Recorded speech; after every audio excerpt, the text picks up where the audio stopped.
Do you love walking through abandoned towns and recreating history with your imagination? Or discovering how people lived at the turn of the century? Or maybe you like the spooky aspect of ghost towns and abandoned places? Well, if any or all of those are true, keep watching this video.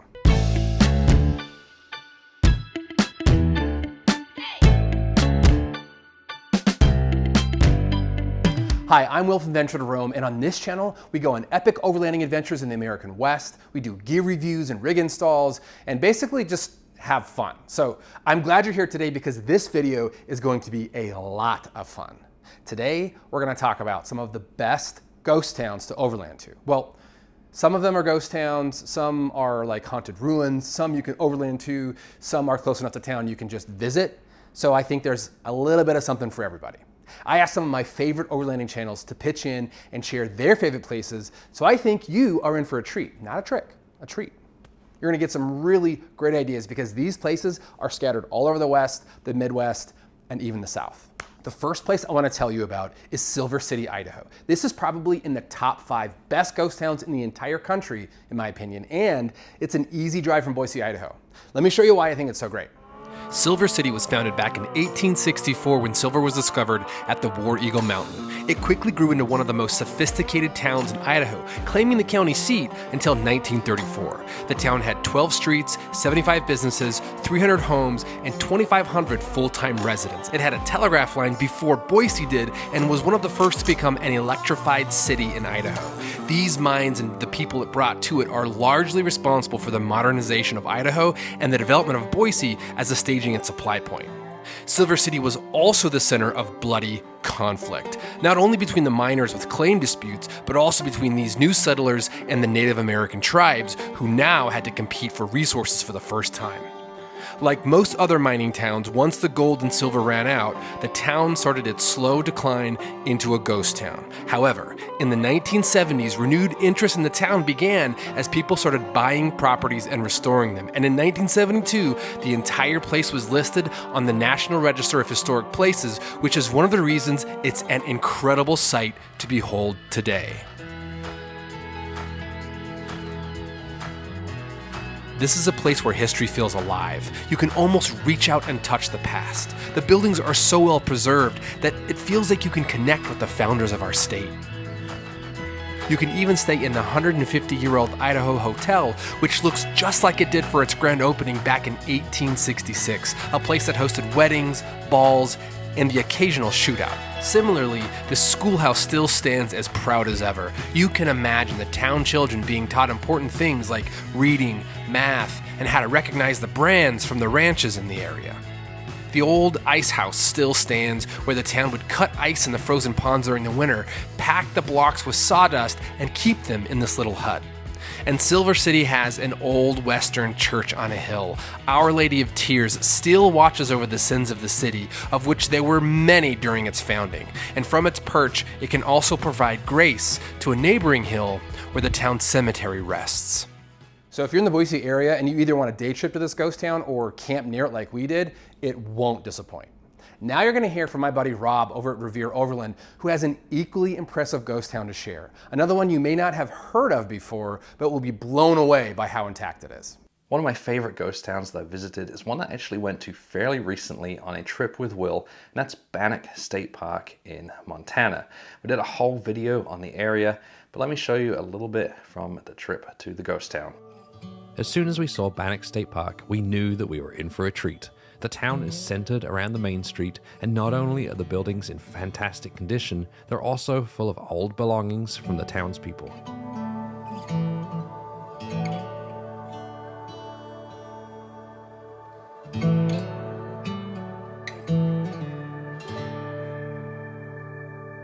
The town was founded in 1862 following the discovery of a large amount of gold in the hills. At its peak, Bannack had a population of over 10,000 people and was the capital of Montana Territory. There are a bunch of different buildings to explore. There's a school and a lodge, a bar, a church, hotel, loads of residences, and even a jail.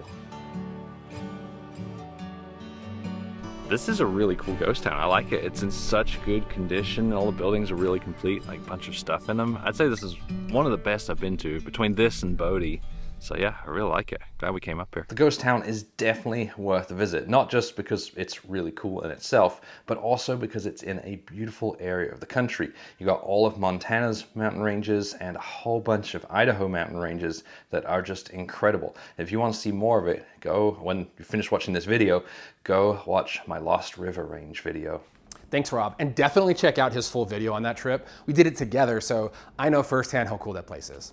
Next, you're going to hear from Grant over at 6 Overland, who's going to show you another one of the very best preserved ghost towns in the country, but this one is in California. Thanks, Will. I'm Grant from 6 Overland, and you can't talk about ghost towns without including one of the largest and possibly best preserved ghost towns of the Wild West, the Bodie ghost town.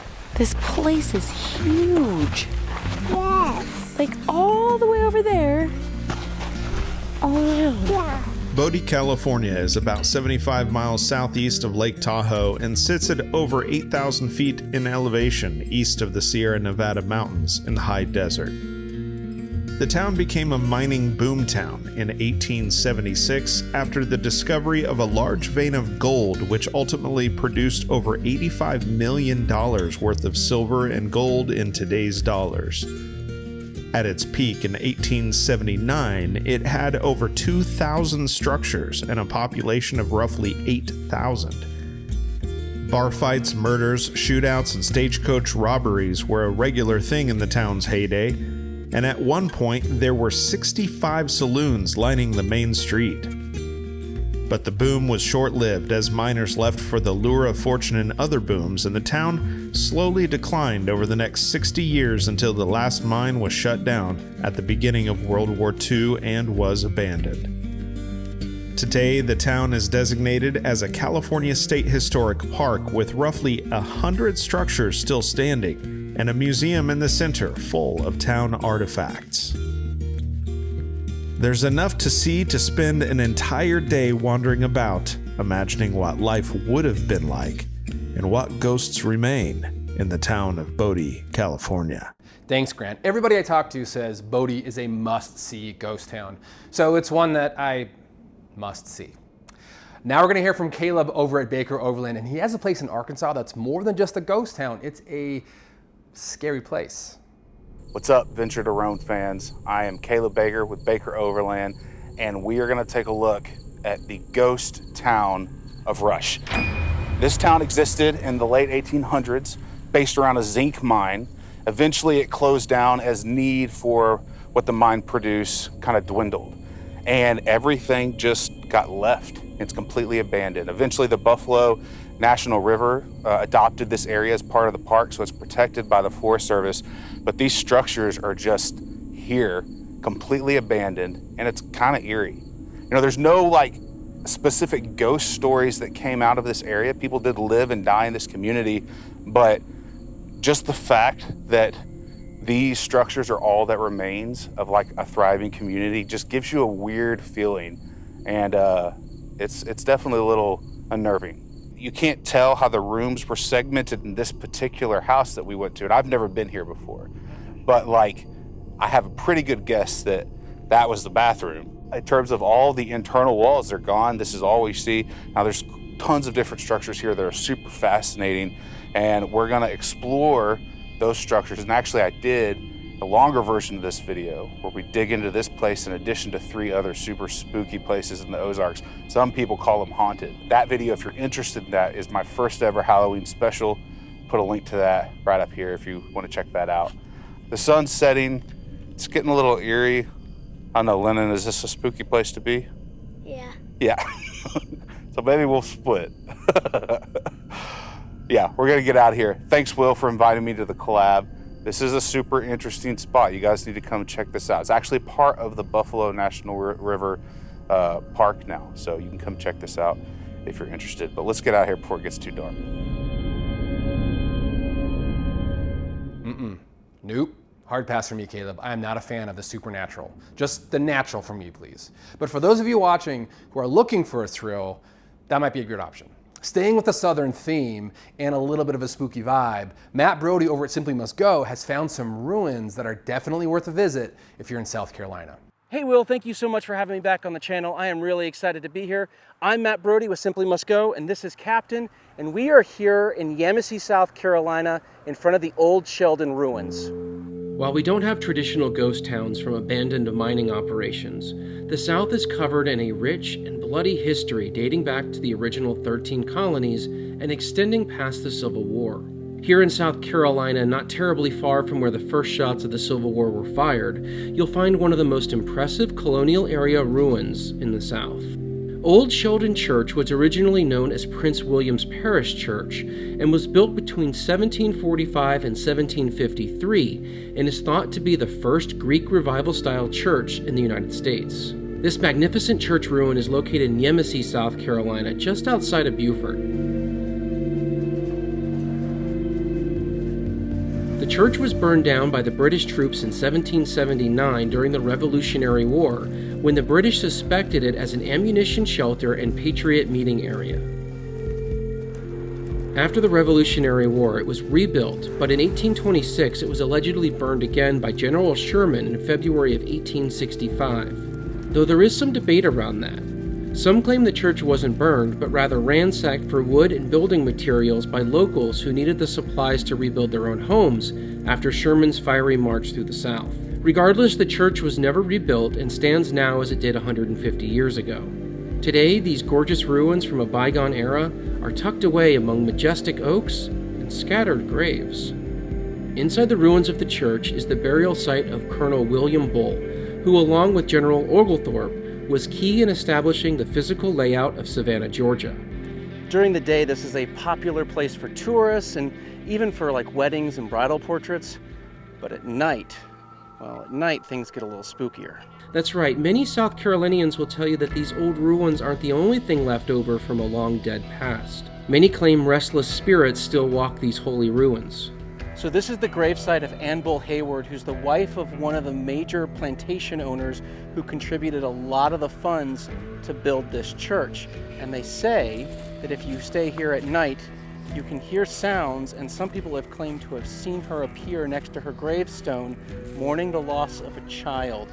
Other people just say that you get this immense feeling of sadness and despair being around this grave. All right, I hope you guys have enjoyed this tour of the old Sheldon Church ruins. Again, Will, thank you so much for having me on the channel, and I look forward to seeing you guys over at Simply Must Go.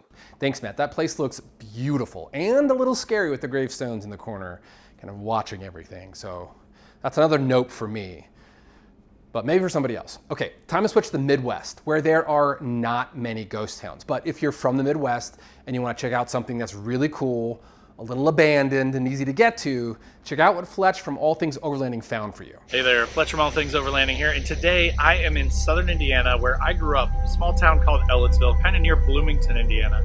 And I'm standing next to a rock quarry, and I'm gonna drive by this house. It's private property now, but it's a house called Mathews Mansion. There are woods all around it and quarries, like you see this limestone behind me. But so this house, Mathews Mansion, was built from the limestone from these quarries. All these quarries stretch back through the woods, which are actually behind my house. So I used to go camping in these woods all the time, from like junior high up through high school. We would walk through these woods, and there were always all kinds of weird, crazy things that happened. I'm gonna kind of walk you through a little bit of the history of Mathews Mansion, tell you why it became such a haunted sort of destination. So let's go check out the house again and tell you a little bit about the history. The house was built around 1876 by John Mathews, who is nicknamed Father of the Limestone Industry. The house is truly remarkable. Decorative ironwork adorns the rooftop, and there's a 45-foot-long balcony whose floor is composed of just 3 massive slabs of limestone held up by pillars. Elaborate stone carvings adorn the outside of the house, along with niches for statues. The solid stone walls are 22 inches thick. They were constructed with no mortar since the weight of the massive limestone blocks is more than sufficient to hold the house together.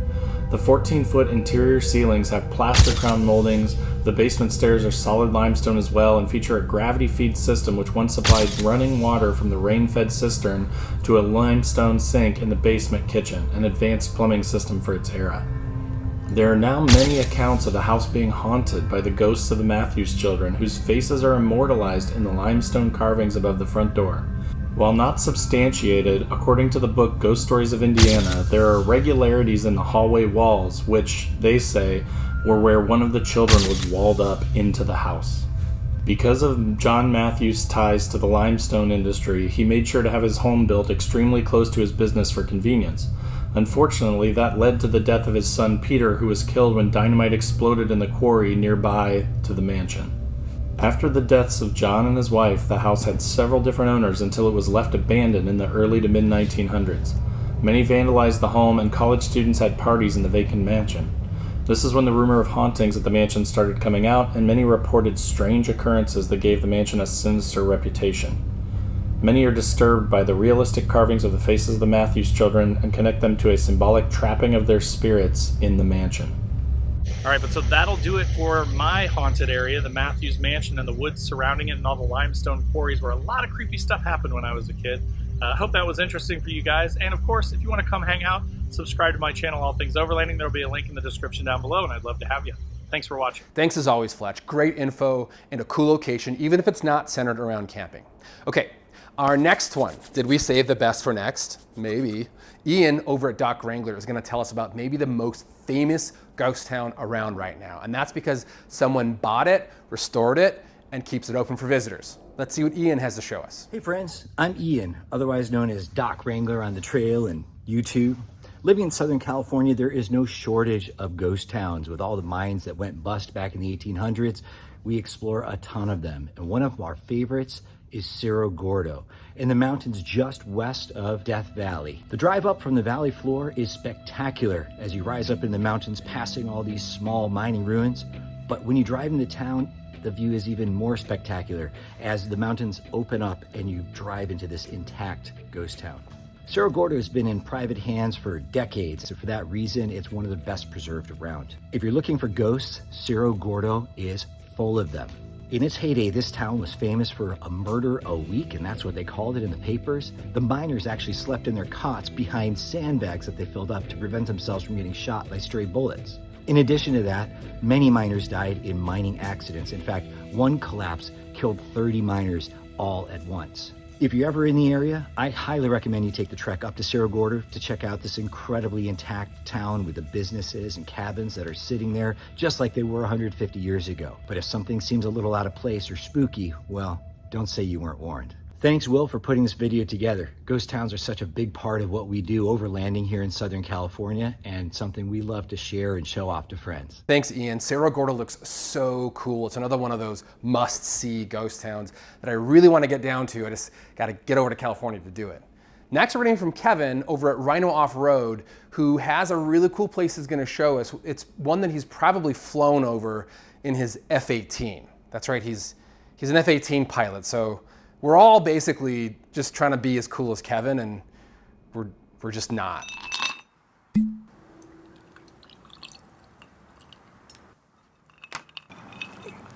Hey guys, I'm Kevin with Rhino Off-Road, and this is the Masonic Mine. Let's check it out.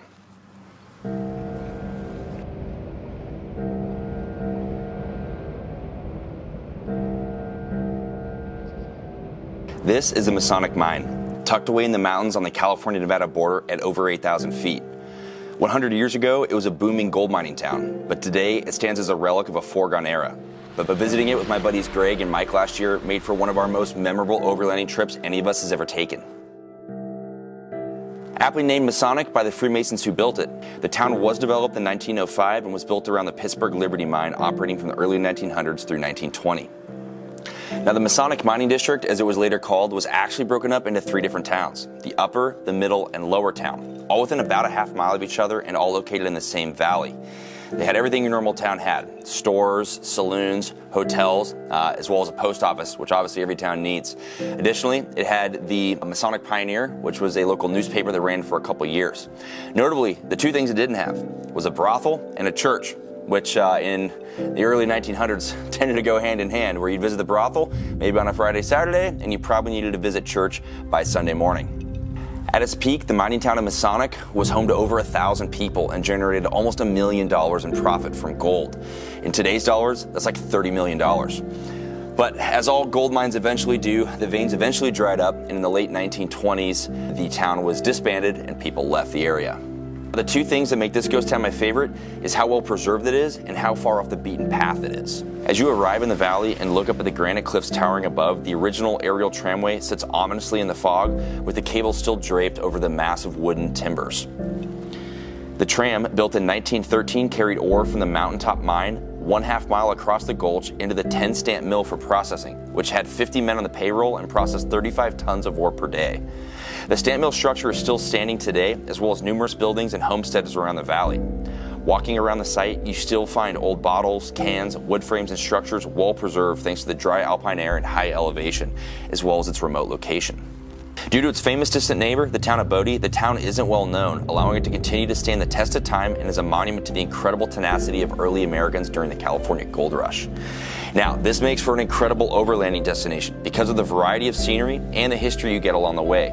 Multiple mines can be seen on your way to Masonic, as well as steep climbs, incredible vistas, making incredible campsites for you and your buddies to enjoy. Additionally, if you're wanting to live life a little bit on the wild side, you can enter some of the old mines that are still open to this day. Well, thanks again for inviting me to be a part of this collaboration. I can't wait to see what other mines other people come up with. Guys, if you're watching this and you decide to go to Masonic Mine, do me a favor, keep the location to yourselves. That way we can preserve it for future generations. Will, back to you. Well, there are some really cool places that we've seen in this video. Some just awesome ghost towns with history, some a little bit scary, some camping, non-camping. So I hope you found something in here that you can visit soon. Thanks to all the amazing channels who participated in this collaboration. And most importantly, thanks to you for watching this video. We're trying to reach our next goal of 50,000 subscribers. So if you like our content, it doesn't cost you a thing to subscribe, and it really helps the channel. So if you haven't already, please hit that subscribe button. I don't think you'll regret it. And if you do, I guess you can always unsubscribe later. Until next time, I'm Will from Venture to Rome. Thanks for watching.